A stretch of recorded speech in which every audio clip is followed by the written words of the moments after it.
ജീവകാരുണ്യ പ്രവർത്തനങ്ങൾക്കായി മാതമംഗലം കൂട്ടായ്മ ഇക്കുറിയും ചെണ്ടുമല്ലി കൃഷി ഇറക്കി. ജില്ലാ പഞ്ചായത്തിന്റെയും കൃഷി വകുപ്പിന്റെയും സഹകരണത്തോടെയാണ് കൂട്ടായ്മ ചെണ്ടുമല്ലി പാടമൊരുക്കിയത്. ജീവകാരുണ്യ പ്രവർത്തനങ്ങൾക്കായി കൃഷി നടത്തി ശ്രദ്ധ നേടിയ മാതമംഗലം കൂട്ടായ്മ ഈ ഓണക്കാലത്തേക്കുള്ള ചെണ്ടുമല്ലി കൃഷിയും തുടങ്ങിക്കഴിഞ്ഞു. ജില്ലാ പഞ്ചായത്തിന്റെയും കൃഷി വകുപ്പിന്റെയും സഹകരണത്തോടെ ഓണത്തിന് ഒരു കൊട്ട പൂവ് പദ്ധതിയിൽ ഉൾപ്പെടുത്തിയാണ് സൗജന്യമായി തൈകൾ ലഭ്യമാക്കി ഇത്തവണത്തെ കൃഷി. 3 വർഷമായി കൂട്ടായ്മയുടെ പ്രവർത്തകർ മാതമംഗലത്തെ കുന്നിൻമുകളിൽ ചെണ്ടുമല്ലി പാടമൊരുക്കുന്നുണ്ട്. 40 സെന്റ് സ്ഥലത്താണ് ചെണ്ടുമല്ലി കൃഷി. ചെണ്ടുമല്ലി കൂടാതെ വെണ്ട, പച്ചമുളക്, വഴുതന തുടങ്ങിയവയും കൃഷി ഇറക്കിയിട്ടുണ്ട്. മാതമംഗലം പാണപ്പുഴ റോഡിൽ വാഴ കൃഷിയും നടക്കുന്നുണ്ട്.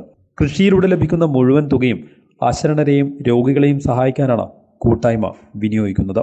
മാതമംഗലം കൂട്ടായ്മയുടെ നേതൃത്വത്തിൽ 3ാമത്തെ വർഷമാണ് നമ്മൾ ചെണ്ടുമല്ലിക കൃഷി ചെയ്യുന്നത്.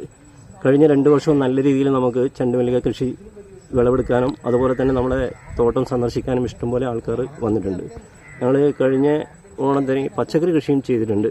അതുപോലെ ഈ പ്രാവശ്യം കപ്പക്ക, അതുപോലെ തന്നെ വാഴ, ചേന ഇതൊക്കെ ചെയ്തിട്ടുണ്ട്. മാതമംഗലം കൂട്ടായ്മയിലെ പ്രവർത്തകർ കൃഷി ചെയ്തിട്ട് അതിൽ നിന്ന് കിട്ടുന്ന വരുമാനങ്ങളൊക്കെ നമ്മൾ കാരുണ്യ പ്രവർത്തനത്തിനാണ് ഉപയോഗിക്കുന്നത്.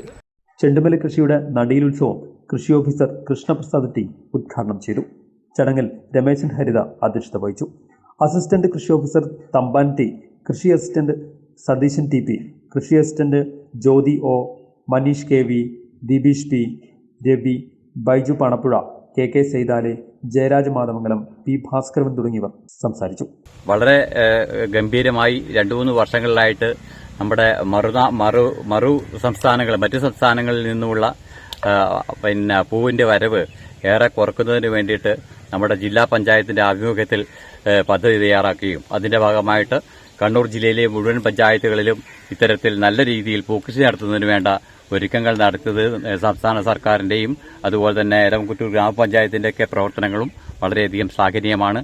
News bureau, Payyanur.